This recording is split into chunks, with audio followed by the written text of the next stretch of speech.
A paz do Senhor, nossos queridos alunos, professores da nossa Escola Bíblica Dominical, da Assembleia de Deus em Osasco, e todos aqueles que estão participando conosco desta aula, já aproveitando e deixando aqui as minhas saudações na paz do Senhor para os nossos pastores, pastor setorial, nosso pastor José Amaro da Silva, co-pastor, nosso pastor Joel Moisés, o co-pastor também aqui na sede, nosso pastor Luiz, que também é o nosso consultor teológico da Escola Bíblica Dominical, aos pastores Leison e Mauro, que são os colegas superintendentes, ao irmão Isaías, nosso secretário, a todos os professores e a todos os alunos. Que Deus abençoe cada um de vocês que estão participando desta aula. E também que Deus abençoe a cada um que está assistindo essa aula aqui neste canal. Muito bem. Hoje nós vamos estudar a lição de número 10, Ministério de Mestre ou Doutor. Essa é a lição de número 10 do segundo trimestre de 2021, a lição dos adultos.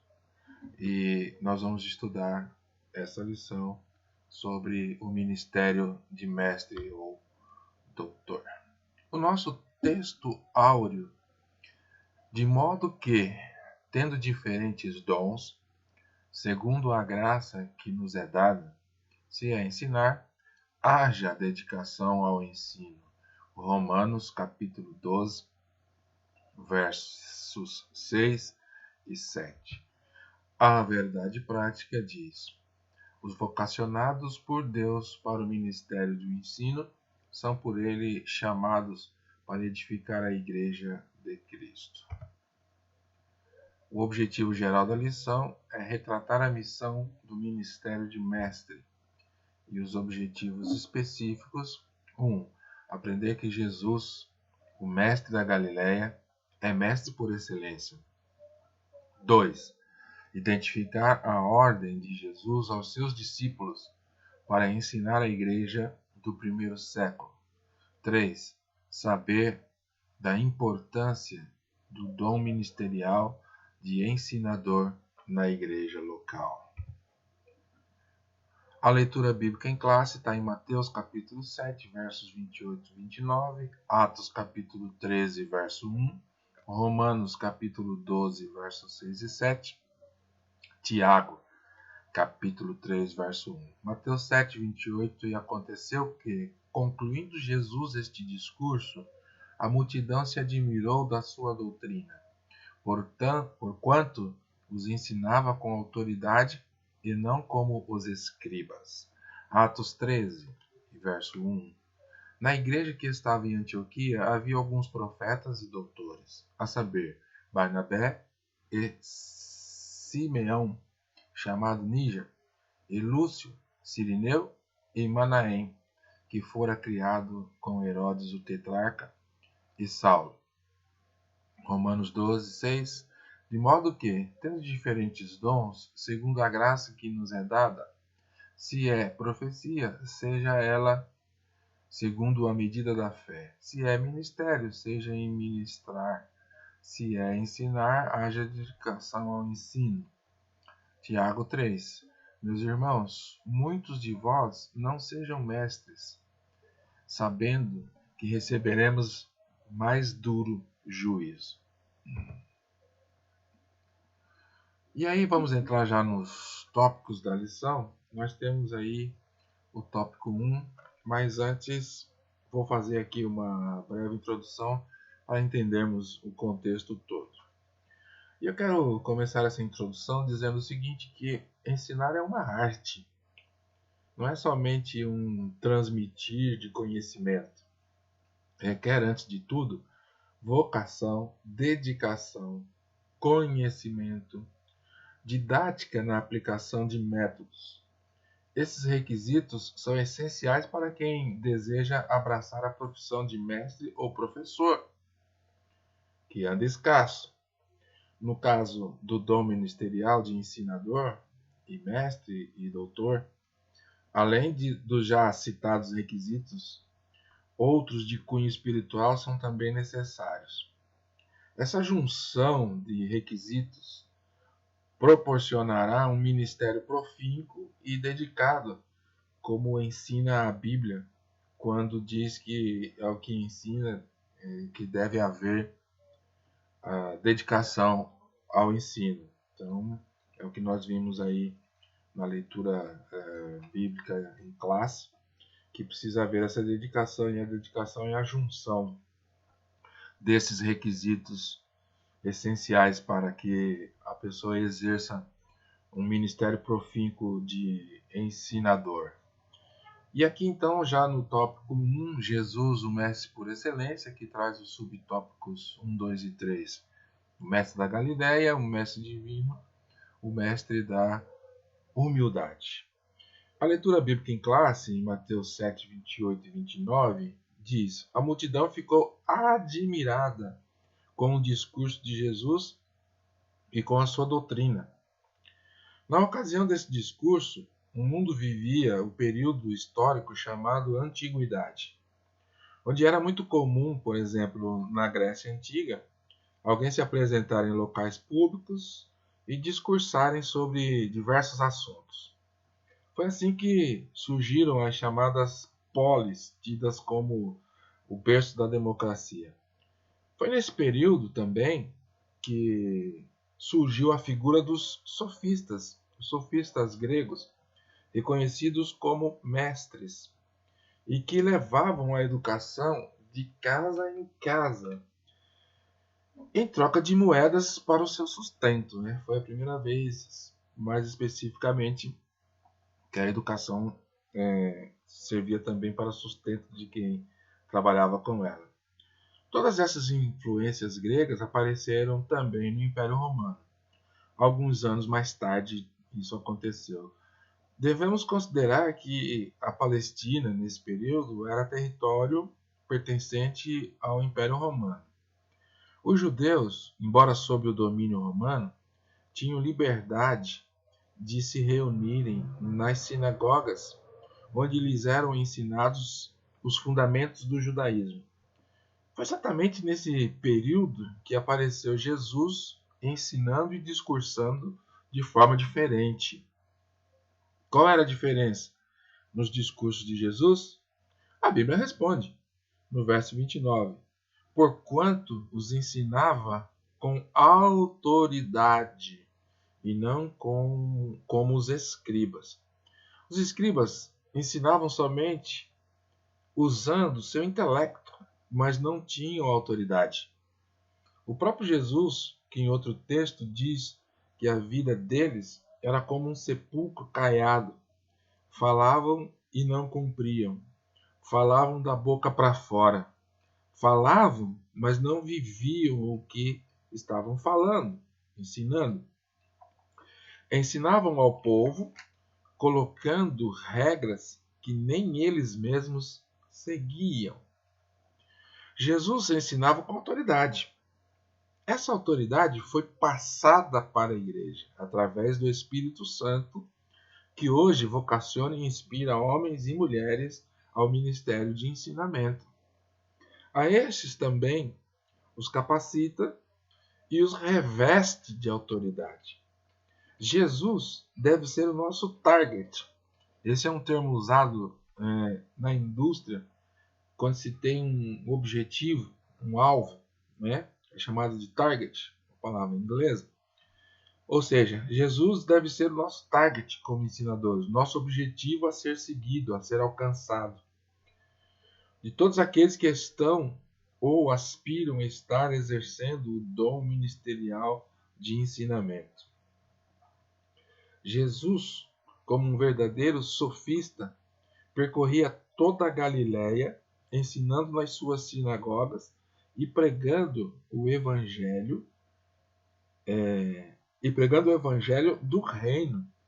Ensinava com amor, verdade e autoridade acima de tudo. É esse exemplo que devemos seguir no ministério de ensinar.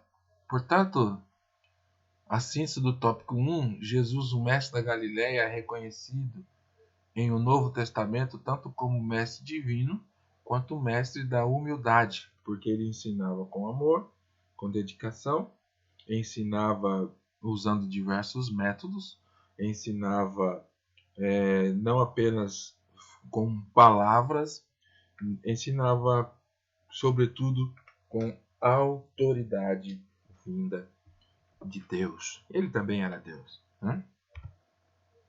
O tópico 2 da nossa lição fala sobre o ensino das Escrituras na igreja do primeiro século. E os subtópicos 1, 2 e 3, uma ordem de Jesus, a doutrina dos apóstolos e ensinamento persistente. Muito bem. Jesus ordenou aos seus discípulos que ensinassem todas as nações. Ensinar o quê? É a pergunta, né? A guardar todas as coisas que haviam aprendido com Jesus. Aqui cabe um parêntese sobre aprender. O processo de aprendizagem tem passado por diversas mudanças que exigem dos mestres estarem atualizados com relação aos métodos mais eficazes de aprendizagem. Na igreja, não é diferente. Basta tentar para essa aula que estamos fazendo aqui, que na verdade é uma videoaula. Nós vamos perceber que a igreja está atenta a esses novos métodos de ensino. Numa emergência desta pandemia, não podemos estar presencial, recorremos aos recursos tecnológicos para mandar essa videoaula diferenciada dos métodos que são considerados como padrões de escola dominical. Entretanto, o processo de aprendizagem vai para além dos métodos. Hoje pode-se afirmar que o conceito de aprendizagem é fazer sentido. Se alguém me ensina algo e esse algo faz sentido para mim, se constato que posso aplicar no meu dia a dia e ao longo da minha vida, então posso dizer que aprendi. Se fez sentido para mim e eu apliquei ao longo da minha vida, eu posso dizer que eu aprendi. Para nós que temos a incumbência de nos dedicarmos ao ensino da doutrina dos apóstolos, que na verdade é o conjunto de ensinos de Cristo, ministrado por ele de forma constante e eficaz para o crescimento integral dos novos crentes, o fazer sentido aos que nos ouvem será o resultado da preparação dos mestres no tocante à sua dedicação no estudo e conhecimento dessa doutrina, da sua santificação de vida no altar e da autoridade dada por Deus. Tudo isso, somado ao conhecimento do Espírito Santo, pois ele é quem convence o homem do pecado, da justiça e do juízo. Esse ensinamento tem que ser constante na igreja. Então, fazer sentido para aqueles que ouvem a palavra requer todas essas etapas. Além do preparo do mestre, do conhecimento, da essência, do conteúdo da doutrina dos apóstolos, que é o conjunto de ensinamentos de Jesus, requer também que o Espírito Santo, que o ouvinte dê lugar ao Espírito Santo para ser convencido, para fazer sentido para ele. Então, aqueles que estão ali para aprender, quer seja nos cultos de ensino, nas escolas dominicais, tem que estar com os corações abertos para fazer sentido. Aí o Espírito Santo vai ajudar a fazer sentido e ajudar cada cristão nesse processo de aprendizagem. Amém? Aí a síntese do tópico 2. O ensino na igreja do primeiro século foi ordenado por Jesus para os apóstolos ensinarem persistentemente. Muito bem, vamos em frente. Tópico 3, a importância do dom ministerial de mestre.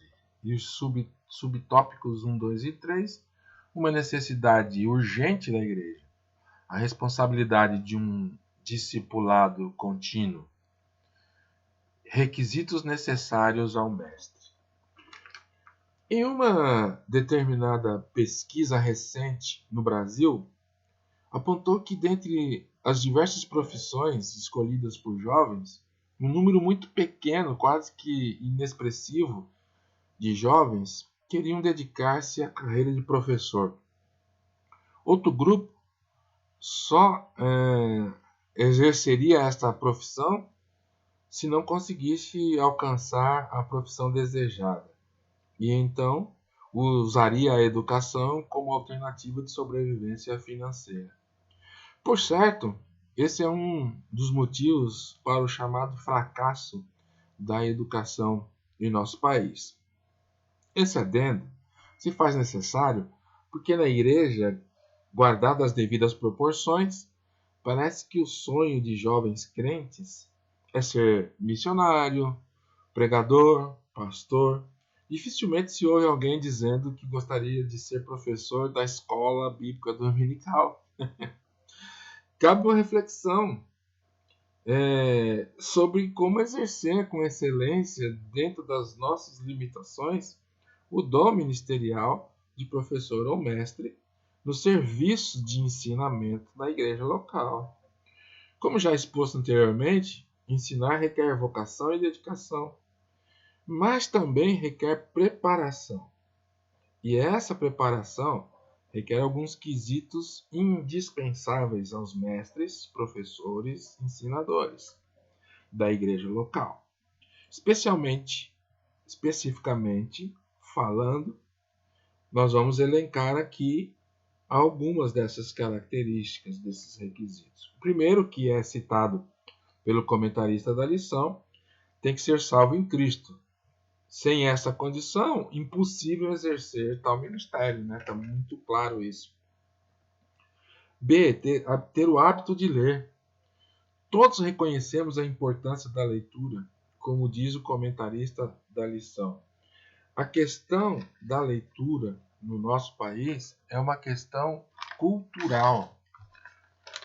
É uma questão cultural. Porque são poucas as pessoas que têm o hábito, esse bom hábito da leitura, né? E aqui a gente pode dizer o seguinte, que a questão da leitura no país é cultural e o Brasil não tem o hábito de ler. E dentro desse pensamento, cabe uma reflexão, cabe uma pergunta, na verdade. Quantos livros você já leu esse ano? Quantos? Não precisa dizer para mim, não. Tá? Quantos livros você já leu esse ano? Pois bem, para aqueles vocacionados por Deus a exercerem o ministério de ensinamento na igreja, a leitura é quase que obrigatória. Ler a Bíblia é fundamental. Lê-la, primeiro, como alimento e fonte de vida para a sua própria alma, para a sua edificação. Essa leitura deve ser de forma devocional e diária. Além disso, o mestre deve ler a Bíblia, buscando extrair dela, com a ajuda do Espírito Santo, os pontos de interpretação conforme nossas crenças como cristãos e aquilo que professamos como padrão, como conduta da igreja local que servimos. Se não for assim, nossos ensinamentos serão comparados a uma lata vazia. Quando você bate, quando você toca numa lata vazia, ela faz bastante barulho, mas não tem conteúdo. Podemos somar a essa receita o preparo intelectual. Um bom professor necessita desse preparo. Esse preparo faz parte da engrenagem de formação de um ensinador cristão. Além de tudo, o preparo intelectual trará maior clareza ao mestre no tocante à racionalidade que precisa para ensinar. de que precisa para ensinar, porque Paulo disse isso quando nos fala do nosso culto racional. Por fim, o último requisito citado pelo comentarista da lição é o coração em chamas. Isso significa viver o amor de Deus em sua vida, falar e ensinar aquilo que vive, pensa, sente. Todos os que exercem esse ministério concordam que a palavra de Deus fala primeiro com quem vai pregar e ensinar. Se faz sentido para você, de novo aí o fazer sentido, com certeza vai fazer sentido aos que te ouvem, desde que esses requisitos sejam aplicados na vida dos mestres ensinadores. Então note que é todo um conjunto, né, dentro desses requisitos que são exigidos entre aspas aí para aqueles que são vocacionados, né, para exercer esse ministério de ensinamento. Então a síntese do tópico 3, o dom ministerial de mestre é uma necessidade para a igreja local e uma responsabilidade para um discipulado permanente. Muito bem. E eu quero concluir a lição de hoje de forma bem sucinta, né? Dizendo que a igreja local necessita de ensinamento mais específico. Para isso é necessário que haja pessoas vocacionadas para exercerem o dom ministerial de ensinamento. Esse ensinamento deve ser constante para aqueles que são discípulos hoje. Sejam vocacionados e inspirados por Deus a serem mestres um dia. Que isso seja uma constante em nossa igreja. Que isso aconteça de fato na nossa vida e na nossa igreja. Então assim eu encerro essa lição de hoje. Espero que nessas poucas palavras que tenha feito sentido para você. Fez sentido para você a lição de hoje? Se fez sentido, você vai aplicá-la e colocar em prática na sua vida, no seu dia a dia. E com isso, então, você vai poder dizer que aprendeu a lição de hoje. O processo de aprendizagem hoje, ele é assim. Então, se fez sentido para você, coloque em prática. Se não fez sentido, ore. Peça que o Espírito Santo ajude a fazer sentido para você aquilo que foi exposto. E com certeza ele vai completar aquilo que eu não pude completar no seu entendimento. Tá bom? Que você tenha um domingo abençoado, uma semana abençoada e até a próxima aula, onde estaremos aprendendo mais um pouco para fazer sentido na nossa vida, na nossa escola bíblica dominical, com essas videoaulas que tem sido uma bênção aí com todos os professores que estão trabalhando. Pastor Luiz, Pastor Sérgio Leite, Pastor Geazi, Pastor Jorge, Pastor Marcos Arruda, Pastor Leison e todos os outros que participam desse processo. Deus abençoe vocês, forte abraço, fique com Deus.